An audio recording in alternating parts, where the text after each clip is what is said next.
Hello friends, Namaskar. Welcome to a channel Quest for Soma. So we'll be talking in further detail about Soma, identity of plant Soma. As you know, plant Soma was mentioned in Rig Vedas. Nowadays, the prevalent theory is one of the there are various theories. One theory is that Soma is lost. There are various takers for that theory, most particularly in India, because that is the theory which is generally taught or mentioned in the mainstream. Uh, but as you can see in my previous episodes, I have argued that the Soma is not lost. It was hidden in plain sight. You can see my other video with regard to this topic. Friends, we can also think about this. How can an important plant like Soma be lost?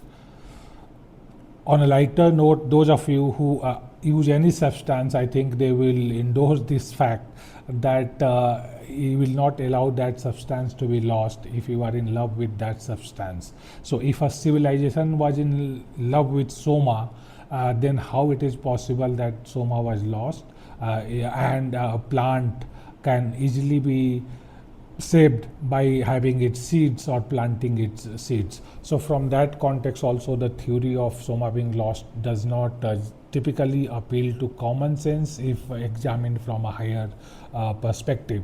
Moreover, the fact that there are various theories being propounded regarding identity of plant Soma.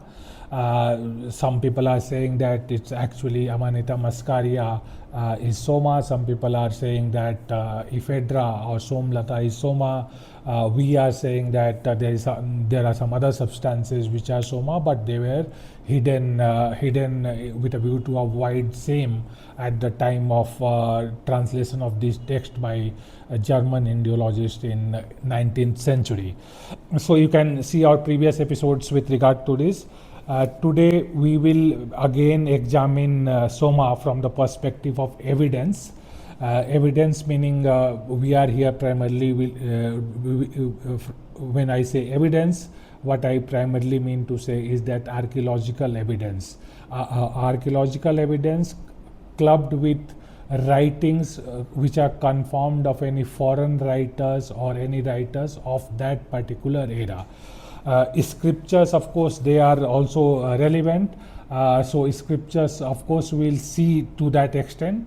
But more than scriptures, our reliance will be on archaeological evidence, because scriptures, as far as this debate is concerned, you know that from the perspective of scripture, Rig Veda says that there is a plant Soma, but then there is a confusion. As of now, there is a confusion regarding identity of that plant.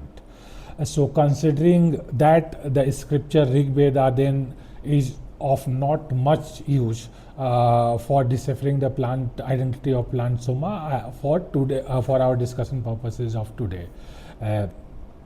So that's why we'll be talking about archaeological evidence, and even otherwise when we say that from the perspective of evidence-led discussion, then that necessarily has to do with archaeological findings, because archaeological findings cannot be in a way tempered with it can of course be given various other interpretations, and there are various issues with archaeological findings as well, but compared to, let's say, something just which is written and which is available today, if there is an archaeological finding which is 2500 3000 years old, then of course we will have to give weightage to. Now enough of lecture on archaeological findings. So now moving to the original topic. So Soma or Soma. So is there any mention of Soma in archaeological findings of before Christ era coming from India? So short answer to that question is that unfortunately there is no mention of word Soma in any of inscriptions or any of edicts which relate to before Christ era. There are of course various inscriptions and edicts of that era. Most notably those have been written by Ashoka the Great, and also other Mauryan kings. But they incidentally they do not mention Soma. You can see in my other video that they do mention two type of people, Vaman and Saman, and I have argued that Saman, which is mentioned in Asoka edicts, that may have something to do with Soma. But coming to our topic today, there is no mention of word Soma in any of his inscriptions. Unfortunately, there is no mention of Veda also in those inscriptions, and those inscriptions, those are like 84,000 in numbers. Those are spread across India, almost all corners of India. Even they cover modern day Pakistan and Afghanistan. So there is no mention of Soma or Veda in those inscriptions. So that creates that raises some issue that why did Ashoka didn't mention about Veda and Soma. Obviously, there is no definitive answer to that. One answer from mainstream perspective would be that because he has moved on to Buddhism, so therefore he might not have mentioned about Vedas and Soma. But I think that is too easy. That's an easy argument to make because he was addressing all sorts of people, and if the group which was believing in Vedas or Somas were present at that point of time, it was likely that he might have mentioned about them. So anyway, we cannot be certain that why he didn't mention, but that, as I discussed, opens up the possibility that it is possible, although to our shock, even to my shock, because being Hindu, we have been told that these scriptures have existed since long, but then oddly enough they do not find mention in any of the Ashoka's inscriptions. So leaving that topic there, because that's not main topic of our discussion today. Topic of discussion being Soma and Veda, so they have no mention in any of the inscription or edicts which are available from archaeological findings. They do not find mention. So considering the fact that they do not find mention, and Avesta is considered quite close to Vedas, and there is also drink Homa, as you people are aware, which is mentioned in Avesta, which is considered very close to Soma, which is mentioned in Vedas. So from that sort of context, we will look into archaeological findings, if any, in Iran and the area further west to India. So incidentally, yes, so there is some finding there.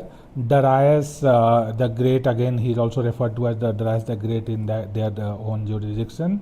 So Darius the Great also has written various inscriptions, and incidentally on those inscriptions there is mention of Homa. And we find many other words also are mentioned in the Darius inscriptions. Those words later became very important even in Indian culture. So for example, those words are Arya and Kshatriya. There are other words as well, but we'll not get into detail. We might discuss that topic in some other episode. So coming back, so Darius mentions about Homa eating Scythians, and again there is, as we have discussed earlier, there is a confusion regarding identity of plant Homa. Although the practitioners of Zoroastrian religion, I think they do not have any confusion. They always say that ephedra is Homa, but somehow Western people have created this confusion, and that confusion might have come from the fact that there is a confusion with regard to Soma. Soma and Homa might be same, so therefore if there is a confusion with regard to Soma, there should be confusion with regard to Soma as well. But as far as as far as practitioners of Zoroastrian religion or practitioners of Parsi religions are concerned, they unanimously, I think, are of the view that ephedra is Homa. In India also we have same plant almost named in Hindi as Somlata. Some people do subscribe to that view that it is Somlata which is there, but in India that is not the mainstream view. That is one of the view that okay, one view is Soma being lost. Second view is that oh, no, it is not lost, it is Somlata.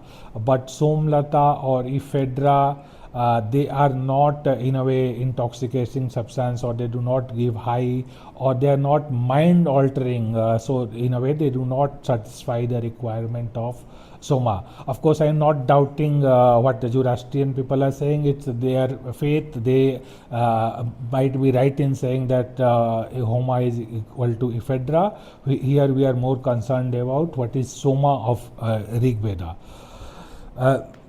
Returning to this, Homa eating Scythians, that is what Darius mentioned, and Scythians, as we all know, they are also associated basically with two sorts of substances.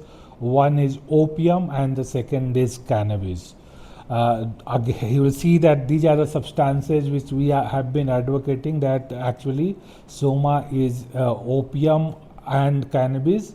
Opium for one class, that is for warrior class, and cannabis for priestly class. That is what the broad division being. And cannabis is eatable cannabis or drinkable cannabis. That is what is referred in the Rig Veda. So from that context, again this ties in with our theory that Soma is actually opium or cannabis.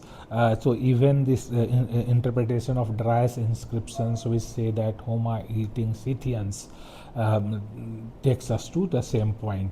Now one more stronger aspect one stronger aspect which comes into mind is there is also Mitanni. There was a Mitanni kingdom near modern day Turkey. So there are inscriptions relating to Hittite and Mitanni kingdoms. Specifically in the context of Mitanni kingdom, we find that there are words which are very similar to the words which later find mention in our Vedas. So those words are like Indra, Varun. It's more in a Prakrit, not in Sanskrit. So it's Indar. Similarly, Varun is written in some different manner, but it is in Indian language and in Brahmi script. There might be various debates. I think even Tamil people are claiming that it might be their script. Without getting into that debate, I think as of now the view is that there's a mention of Indra or Varun there.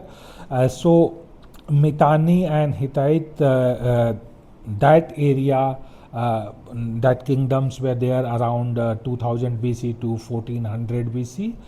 So in that sort of area, Hittite civilization is essentially Turkey, as modern day Turkey. So in modern day Turkey is considered birthplace of opium.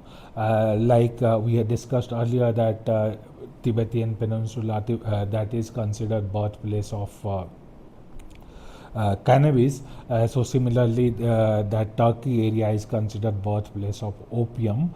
So again, the names which are finding mention in Barun and those names are finding mention in Vedas, and opium is prevalent in that area at that point of time. There are archaeological proofs. Of course, people will argue nowadays.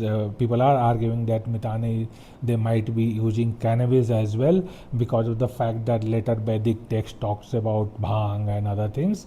But as I said, the purpose of today's video is to basically focus on evidence-led approach. So from that sort of approach, we are only focusing on archaeological findings. So archaeological findings are saying that opium was in use in that area. From that perspective, again, the answer comes is that when Soma is being mentioned in Vedas, Rig Veda in particular, then it might be referring to opium, and because it was written or composed in the later era, most notably, most likely in AD era. So from that, at that point of time, composers of Vedas, they might have been aware about some issues with opium, so that's why they wrote it in a vague language. Moreover, another argument is, I think, which is stronger, is that they wanted to maintain secrecy of the substance. That fits in well with the priestly culture, that priest would always want to maintain secrecy of main substance or main method of worship. So similarly, Soma was also required to be kept secret if let's say business of priest were to thrive. So from that perspective also, it makes a lot of sense to keep the plant Soma as a sacred or disguise it. But this to conclude today's finding, on the basis of archaeological findings, what we are saying is that there is no mention of Soma in India in before Christ era. There is mention of Homa eating Scythians in Darius inscription in before Christ era. Scythians are known to use opium as well as cannabis.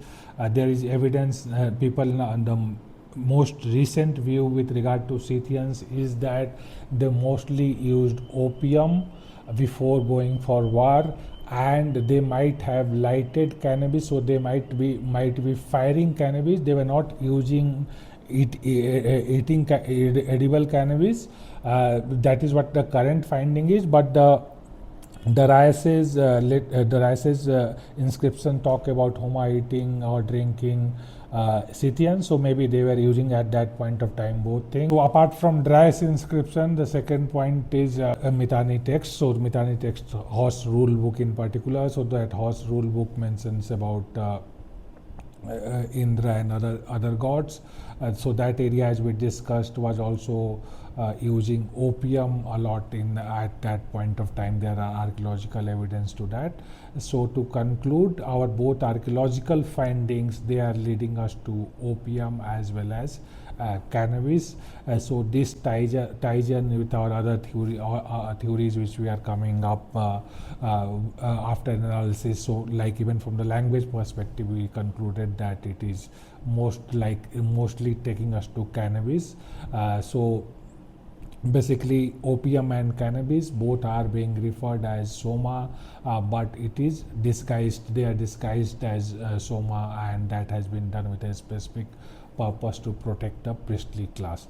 That's it for today. Thank you for watching. See you in the next episode. Thank you.